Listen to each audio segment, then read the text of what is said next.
The chandeliers of the Marchetti estate hung like frozen constellations above 300 of the most powerful people on the East Coast, and every single one of them had stopped breathing.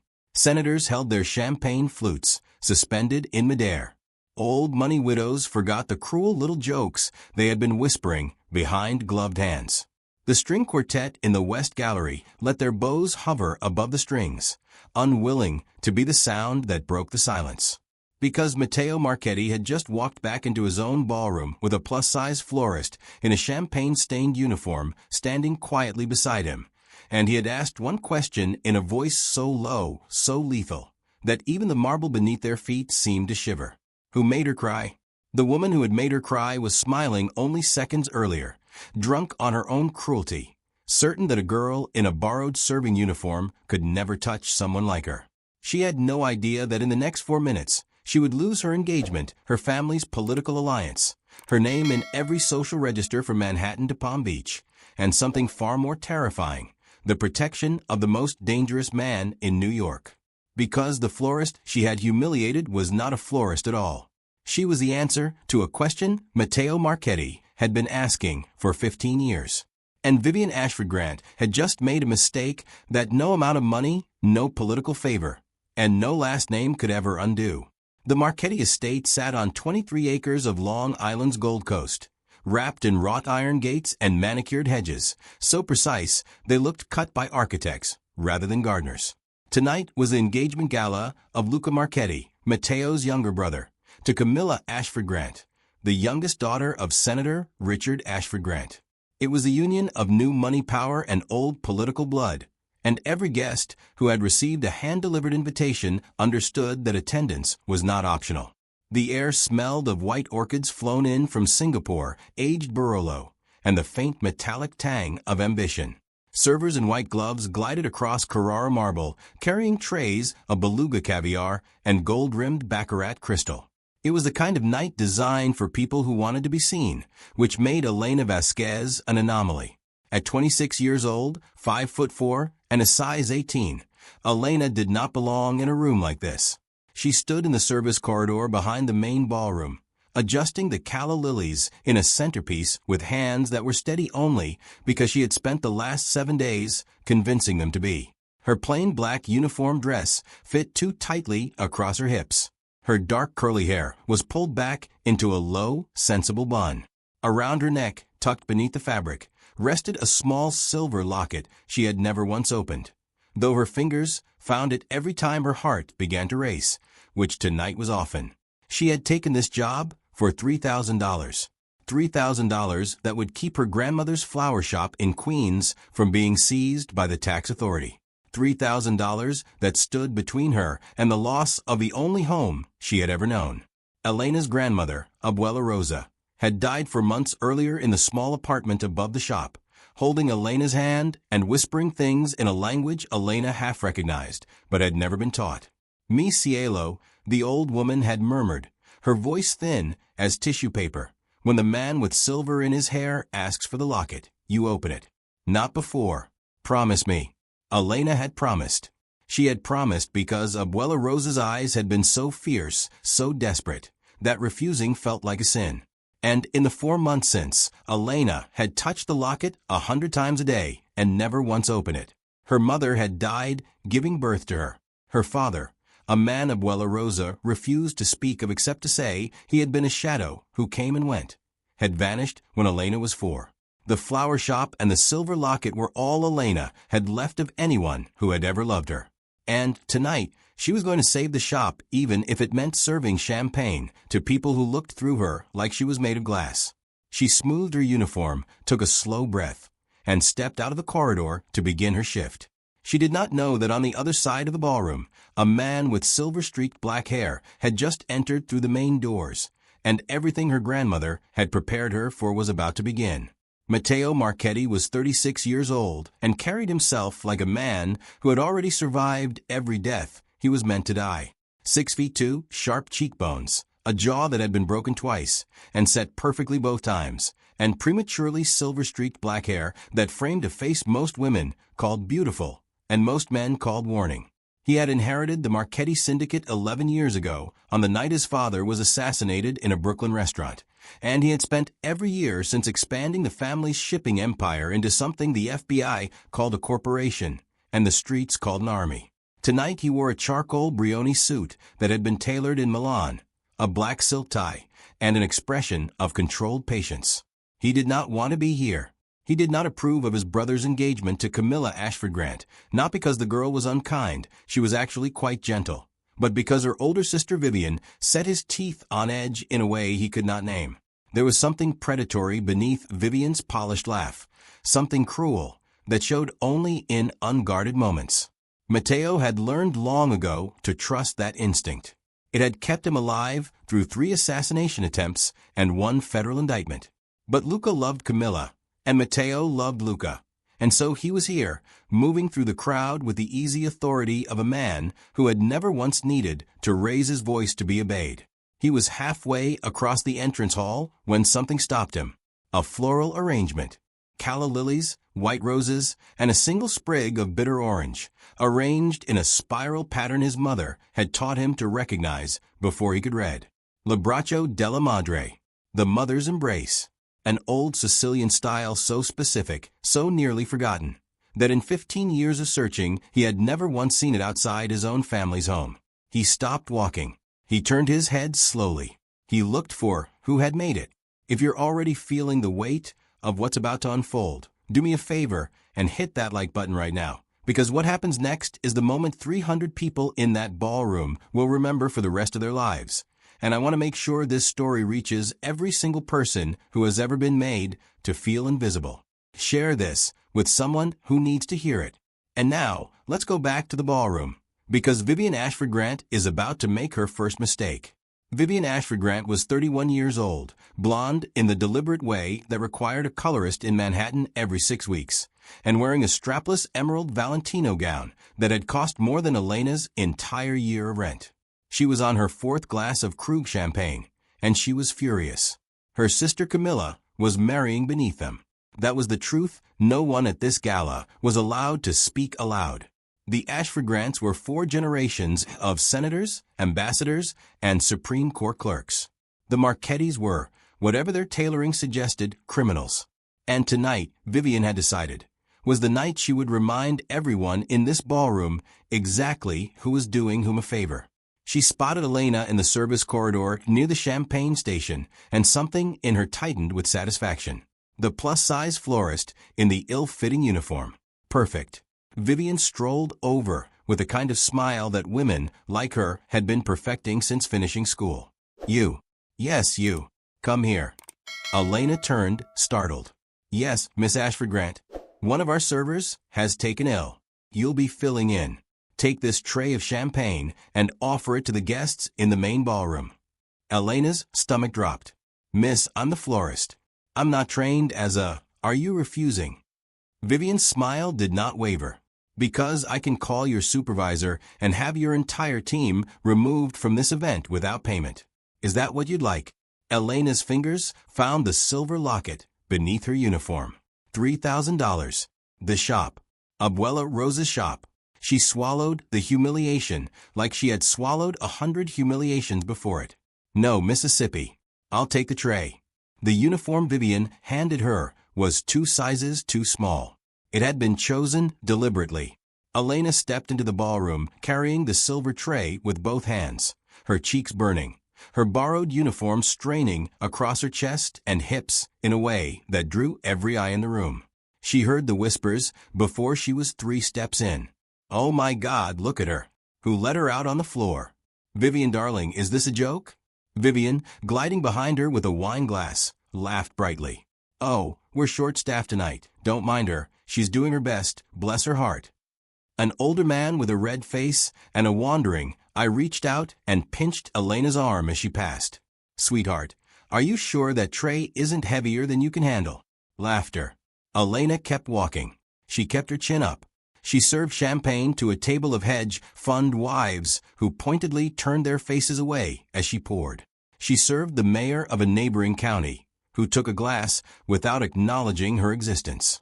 She served an actress whose face she recognized from a magazine cover, and the actress said loudly to her companion, "God, I would kill myself if I looked like that." The companion laughed. Elena's hand did not shake. She thought of Abuela Rosa's flower shop. She thought of the tax notice on the kitchen counter. She thought of the promise she had made to the dying woman who had raised her. $3,000. She could survive one night for $3,000. And then Vivian bumped her. It was not an accident. It was a movement calibrated with the precision of a woman who had been rehearsing cruelty since she was 12 years old. Vivian's elbow caught the edge of Elena's tray at the exact moment Camilla was rising to give her engagement toast at the head table. 12 full flutes of vintage Krug champagne launched into the air, arced across 3 feet of polished marble, and cascaded down the front of Camilla Ashford Grant's $10,000 Oscar de la Renta gown. The ballroom gasped. Camilla shrieked. The string quartet stopped playing. Vivian staggered back with a theatrical hand to her mouth. "Oh my God. Oh my God, Camilla. I am so sorry. This stupid girl. She just walked right into me." Camilla was crying. Champagne dripped from the hand-beaded bodice of her gown. 300 guests turned to stare at Elena. And Vivian, tears in her voice, cruelty in her eyes, turned to the entire ballroom and delivered the line she had been waiting all night to say. "This is what happens when you let these people work high society events. Look at her.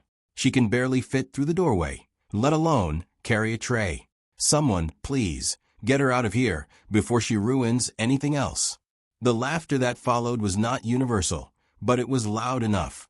Loud enough to cut. Loud enough to burn. Loud enough that Elena felt her knees try to buckle. She did not let them. She set the empty tray down on the nearest table with hands that were, somehow, still steady. She looked Camilla directly in the eyes and said, in a voice that was quiet but perfectly clear, "Miss Ashford Grant, I am so sorry. Please forgive me. I'll leave immediately." And then she turned and walked out of the ballroom with her head held high, because Abuela Rosa had taught her that the moment you let them see you break is the moment they win. And Elena Vasquez would die before she gave Vivian Ashford Grant that satisfaction. She made it through the ballroom doors. She made it down the length of the entrance hall. She made it through the swinging service door and into the back corridor where the caterers stored their carts. And only then, only when she was certain no one could see her, did Elena Vasquez finally fall apart. She sank onto an overturned wooden crate. She pressed her palms against her eyes. The silver locket had come loose from beneath her uniform and now hung against her chest in the dim light, catching the glow of a single bare bulb overhead. She cried the way women cry when they have been holding it in for years. Silently, shoulders shaking. No sound. Her whole body folded around the grief of a grandmother she had buried 4 months ago, and a shop she was going to lose, and a mother she had never known, and a father who had vanished, and a night that had just stripped her of the last shred of dignity she owned. She did not hear the service door open. She did not hear the footsteps stop 3 feet from where she sat. She only knew someone was there when a voice, low and quiet and impossibly gentle for a man his size, said, "Are you hurt?" Elena's head snapped up. Standing in the dim corridor, silver-streaked black hair catching the light, charcoal Brioni suit immaculate, was Matteo Marchetti. And his eyes were not on her tear-streaked face. His eyes were locked on the silver locket resting against her chest. He had gone very, very still. For a moment he did not seem to be breathing. Then, in a voice that had suddenly become something raw and unrecognizable, he asked, "Where did you get that locket?" "Before I tell you what he saw when she opened it, I need you to do something for me. If your heart is pounding right now, if you've ever been the girl in the ill-fitting uniform, the woman no one saw, the one they laughed at without knowing your name, subscribe to this channel right now, because we tell the stories of every single person the world underestimated. Hit that bell so you never miss one. Now come with me back into that corridor, because Elena is about to open the locket she has been forbidden to touch for 22 years. And what is inside is going to change everything." Elena's hand rose slowly to the locket. Her fingers were trembling for the first time all night. "My grandmother gave it to me. It was my mother's before that. She told me." Her voice broke. She steadied it. "She told me not to open it until a man with silver in his hair asked me for it."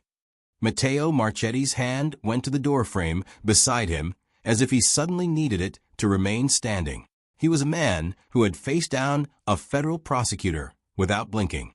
He had ordered the deaths of men who had tried to kill him and had done it over an espresso the next morning. He had not shown emotion in public since he was 21 years old and buried his father. But right now, in a service corridor of his own home, in front of a crying florist he did not know, Matteo Marchetti's eyes filled with tears. "Open it," he whispered. "Please. Open it now." Elena, confused, terrified, exhausted beyond the ability to refuse anything, fumbled with the tiny silver clasp. It resisted. It had not been opened in more than 2 decades. Then it gave, with a soft click, and the locket fell open in her palm. Inside was a small photograph, faded to sepia, of a young dark-haired woman holding an infant against her shoulder.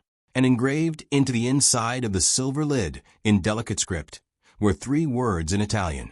"Torna a me." Come back to me. Matteo made a sound. It was not a word. It was the sound a man makes when a wound he has carried for 27 years suddenly, impossibly, begins to close. He stepped forward. He knelt on the concrete floor in his $4,000 suit in front of an overturned crate holding a plus-size florist he had known for less than 5 minutes. And in a voice that shook, he said the words that were about to detonate the entire Marchetti estate. That woman in the photograph. Her name was Isabella Marchetti. She was my sister. She disappeared 27 years ago, and my family has been searching for her ever since. He looked up at Elena, and the tears that fell from his eyes were the first tears anyone in the family had seen him shed since childhood. "The baby she is holding," he whispered, "is you." Elena could not speak. The corridor tilted around her.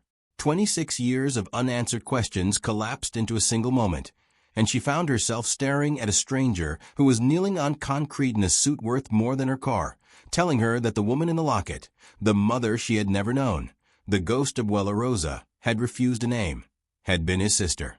Her hands began to shake so violently that the locket slipped from her fingers, and Matteo caught it before it hit the floor. He closed his hand around it gently, as if it were a living thing, and then he pressed it back into her palm and folded her fingers over it. "It belongs to you," he said, his voice steadier now, though something behind his eyes was still cracking open. "It has always belonged to you. Your mother wore it every day of her life until the day she left, and she left it with the only person in the world she trusted to protect you. Your grandmother kept her promise. 26 years, Elena. 26 years, and she kept her promise." Elena's mouth moved, but no sound came out. Finally, in a whisper so small it barely existed, she asked, "Why did she leave?" Matteo's jaw tightened. He looked down at the concrete for a long moment before he answered, "Because she fell in love with a man our father would never have accepted. A Cuban musician. Kind, poor, honorable. She was pregnant with you. Our father would have forced her to end the pregnancy, or worse. So she ran. She ran to protect you. And she died before she could ever come home." He looked up at her again. "But she left a trail, Elena. She left the locket. She left instructions with your grandmother. She left us a way to find you, if we ever deserved to." Elena pressed the locket against her chest, and she cried. But this time she was not crying alone. Somewhere above them, muffled by walls and marble, the string quartet had resumed playing. Somewhere above them, 300 people were pretending the incident with the champagne had never happened. Somewhere above them, Vivian Ashford Grant was accepting sympathetic murmurs about her ruined evening and laughing behind her hand at the memory of the fat little florist walking out of the ballroom in shame. Matteo Marchetti rose slowly to his feet. He extended his hand to Elena. "Come with me," he said quietly. Elena stared at his hand. "I can't go back in there. Please. I can't." "You do not have to say a single word," he told her. "You do not have to look at any of them. You will stand beside me, and I will do what needs to be done. Do you trust me?" It was an absurd question. She had known him for 6 minutes. But something in Elena, something ancient, something that had been waiting inside her chest for 26 years without a name for what it was waiting for, recognized him. Recognized the shape of his jaw that echoed the woman in the photograph. Recognized the silver in his hair that Abuela Rosa had described. recognized somehow, in a way that defied every rational thing she had ever believed about the world, that this man was her blood. She put her hand in his. He helped her to her feet. He pulled a silk handkerchief from his breast pocket and dabbed the tears from her cheeks with a tenderness that seemed impossible in a man built like a weapon. Then he offered her his arm. And Elena Vasquez, plus-size florist from Queens, granddaughter of a Cuban woman who had died guarding a 26-year-old secret, took the arm of the most feared man on the East Coast and walked with him back through the swinging service door, down the length of the entrance hall, and into the ballroom of the Marchetti estate. The music stopped first. The string quartet noticed him before anyone else did, because they had been trained to notice him, and their bows came down in unison as if a conductor had cut them off. Then the guests nearest the doors turned. Then the guests behind them turned. Within 20 seconds, 300 people in a room the size of a small cathedral had gone completely, absolutely, unnaturally still. Matteo Marchetti stood at the entrance of his own ballroom with a crying plus-size florist on his arm, and every single person in that room understood, without being told, that something catastrophic was about to happen. Vivian Ashford Grant was standing near the head table with a fresh glass of champagne in her hand, laughing at something Senator Whitmore had just said. She turned. She saw Matteo. She saw Elena beside him. And for one perfect, delicious second, she thought she was about to watch the fat little florist get publicly fired by the head of the family. Her smile widened. "Oh, Matteo, darling, I see you found her. I really am so sorry about the disruption. We can have security escort her out quietly. No need to make more of a who made her cry." His voice was not loud. It did not need to be. It carried across the marble like a blade drawn slowly from a sheath, and it silenced Vivian mid-sentence. She blinked. She laughed, a small confused laugh. "I'm sorry, I asked," Matteo said. And now he was walking, Elena still on his arm, moving through the parted crowd toward the head table with the calm inevitability of a tide. Who made her cry? Camilla, standing beside a stricken Luca in her champagne-stained gown, went very pale. She had seen her future brother-in-law like this exactly once, at a family dinner 8 months ago, when a business associate had spoken disrespectfully about her. She remembered the way the room had frozen then. She remembered that the associate had not been seen in public since. She reached for Luca's hand, and Luca, who understood his brother better than anyone alive, gently disengaged and stepped away from her, because he already knew that whatever was about to happen, his fiancée's sister was not going to survive it. Around the room, positioned at the four corners, as they always were, the Marchetti capos shifted almost imperceptibly. To an outsider, they were still merely well-dressed guests. To anyone who knew them, they had just become something else entirely. Vivian was still smiling, but the smile had begun to crack around the edges. "Matteo, I really don't understand what you're—" Her name is Elena. He stopped 10 feet from Vivian. He did not raise his voice. He did not need to. Every syllable he spoke reached the furthest corner of the ballroom. "You spoke about her tonight. You called her these people. You said she could barely fit through a doorway. You laughed while 300 of my guests laughed with you. You spilled champagne on my future sister-in-law and blamed it on a woman who had done nothing but obey your instructions. Do you remember doing any of that, Vivian? Or has the champagne made the evening a little blurry?" Before I tell you what Vivian said next, and trust me, it is somehow worse than anything she has said so far, hit that like button one more time. Because what Matteo is about to reveal in front of 300 of the most powerful people in America is going to end an entire family's political dynasty. And I need this story to reach every single person who has ever been made to feel small by someone who thought they were untouchable. Now, let's watch Vivian dig her own grave. Vivian's laugh came out sharp and thin. "Matteo, please. She's a florist. She humiliated my sister in front of hundreds of guests. If anything, I was being generous by not having her thrown out on the spot. I don't know what she's told you, but I assure you, whatever it is, she is lying to get sympathy from a powerful man. It is what girls like her do." She turned to the crowd with a bright, brittle smile, seeking allies. She found none. Every guest who had laughed at Elena 20 minutes earlier was now studying the marble floor as if it contained the answers to their tax returns. Matteo took one more step forward. "Elena, on his arm, did not flinch. She lifted her chin. And in that single small movement, she stopped being invisible for the first time in her entire life. Girls like her, Matteo repeated softly. He tilted his head. Vivian, tell me what you mean by that. Say it in front of everyone. Tell 300 people what you think a girl like her is. Vivian's smile faltered. Matteo, this is ridiculous. I'm not going to say it. His voice did not rise. It somehow became quieter and quieter still, and each drop in volume made the room colder. Say what you meant. Say it loud enough that the senator can hear his daughter clearly. Say it loud enough that your father, who is standing 3 feet behind you, understands what he raised.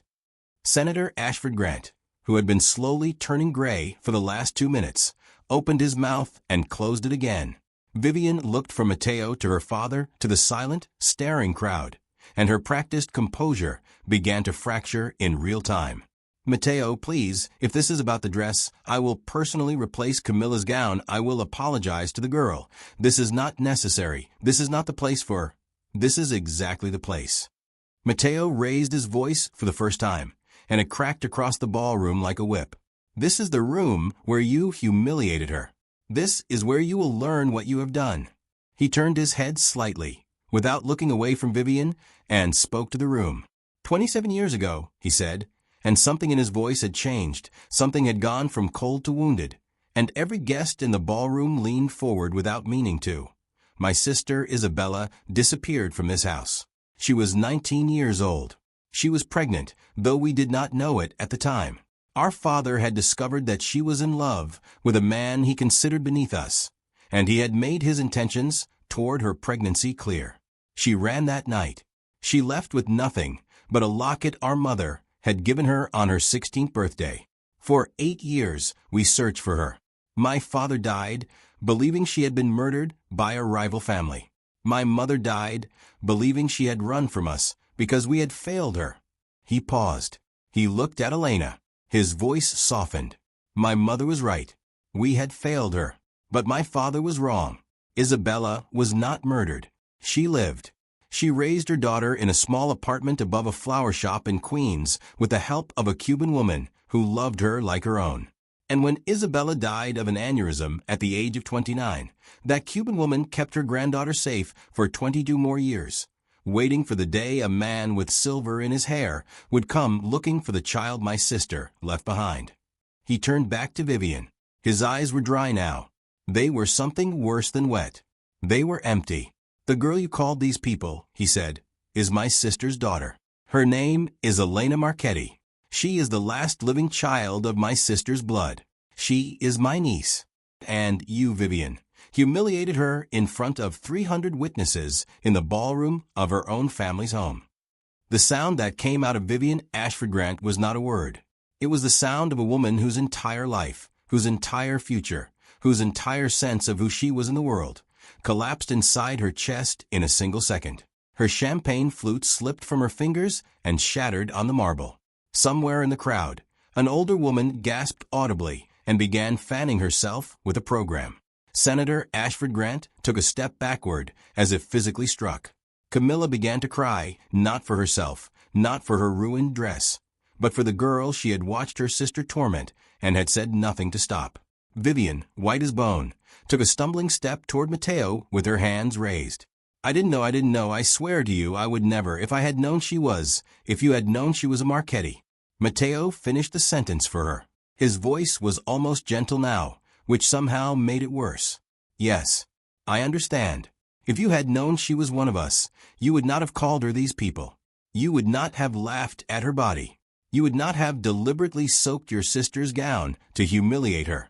If you had known she was powerful, you would have been kind. He tilted his head. Vivian, do you understand that what you have just told me is that you are cruel only to people you believe cannot fight back? Do you understand that this is the confession you have just made in front of every person you have ever wanted to impress? Vivian could not answer. Her mouth opened. Nothing came out. Matteo turned to his brother, Luca. Luca stepped forward. His face was carved from stone. The engagement is over, Matteo said quietly. Do you disagree? Luca looked at Camilla. Camilla, weeping openly now, shook her head. "No," she whispered. "No, he's right. I love you, Luca, I do. But I cannot marry into your family with what my sister has done tonight between us. I am so sorry. I am so sorry." Luca closed his eyes for a long moment. Then he nodded once and stepped back beside his brother. Matteo turned to Senator Ashford Grant. The older man had aged 10 years in the last 3 minutes. "Senator," Matteo said, and there was no cruelty in his voice, only exhaustion. "Take your daughter home. Both of them. Do not contact this family again. The alliance we discussed is dissolved. Any political favors owed between our houses are forgiven. I want nothing from you except your absence. Do we understand each other?" Senator Ashford Grant, whose family had held political power in New York since before the Civil War, nodded like a man who had just been sentenced. He reached for Vivian's arm. Vivian yanked it away from him. She turned to the crowd with wild eyes. "This is insane. This is a misunderstanding. I did not know. None of you would have known. Look at her. Look at her. Does she look like a Marchetti to any of you? Does she look like she belongs in this room? She's a—" "Choose your next word carefully." Matteo's voice cut her off, and this time it was not quiet at all. It was the voice of a man who had ordered other men to die in it. "Choose your next word, Vivian, as if your life depends on it. Because you are standing in my house, in front of my family, insulting a woman whose blood is my blood. Choose your next word." Vivian closed her mouth. She looked around the ballroom for one single face that would defend her. She did not find one. She began to cry, ugly, ruined, mascara-streaked tears, and Senator Ashford Grant took her arm again, more firmly this time, and led his weeping daughters out of the ballroom of the Marchetti estate. They did not look back. They would not be invited back. They would spend the next 6 months watching every social door in New York close in their faces, and Vivian would eventually retreat to a family estate in Virginia, where she would remain largely forgotten for the rest of her life. If you are still with me, if this story has moved something in you, please subscribe to this channel and hit that notification bell. Because next week I am telling you the story of the housekeeper who was mocked at her employer's Christmas party until the billionaire she had raised from a boy walked in and reminded 300 guests exactly who had taught him how to be a man. You will not want to miss it. And now let me tell you what happened to Elena in the 3 months after that night, because the real story does not end when the villain leaves the room. The real story begins when the girl finally understands she is home. Elena went back to Queens that night. She did not go home with the Marchettis. She could not. It was too much, too fast, too impossible. Matteo did not push her. He asked only for her address, and he gave her his private number. And he told her that whenever she was ready, whether tomorrow or a year from now, the family would be waiting. She spent that night in her small apartment above the flower shop, sitting on the couch Abuela Rosa had died on, holding the open locket in her lap, weeping and laughing and staring at the sepia photograph of her mother and whispering over and over, "Torna me, torna a me. I came back to you, Mama. I came back to you." 3 days later, she opened the shop's mail and discovered that the $47,000 tax debt on the property had been paid in full by an anonymous donor. She called Matteo. She was furious. She was crying. She told him she did not want charity. She had never wanted charity. She was not for sale. Matteo listened to all of it without interrupting. When she was finished, he said only this: "You are my sister's daughter. What is mine is yours. Refusing me is refusing her. I will not accept it, Elena. I have waited too long." She started visiting on Sundays. She met Luca, who cried the first time he saw her because she had their mother's eyes. She met the elderly Marchetti aunts, who fed her cannoli and told her stories about Isabella that made her laugh and weep in the same breath. She learned that the phrases Abuela Rosa had whispered to her in her cradle were not Cuban lullabies, but old Sicilian sayings her mother had taught the old woman phonetically, so that Elena would grow up hearing the sound of the family she had never known. She met Rafael Conti, Matteo's 34-year-old right-hand man, a quiet widower with kind eyes and steady hands, who was assigned to drive her to and from the estate. He did not flirt with her. He did not comment on her body. He opened the car door for her every time and asked her about the flower shop and listened, actually listened, when she talked about the arrangements she was designing. 3 months in, on a rainy Sunday, he brought her a small potted olive tree from a Marchetti family greenhouse and told her, without meeting her eyes, that olive trees lived for hundreds of years and that he thought she deserved something that would outlive every unkindness she had ever survived. She kept the tree on her windowsill. She thought about him more often than she admitted to herself. 6 months after the night of the gala, the Marchetti family hosted a small private dinner in the estate's east dining room to celebrate what would have been Isabella Marchetti's 50th birthday.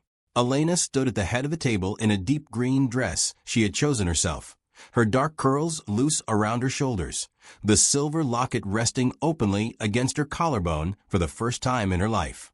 Matteo raised his glass. Luca raised his beside him. Raphael, standing quietly against the wall in the way he always did, raised his water. To Isabella, Matteo said, who ran to protect what she loved, who died before she could come home, and whose daughter has, at last, finished the journey her mother began. Elena raised her own glass. Her hand did not shake.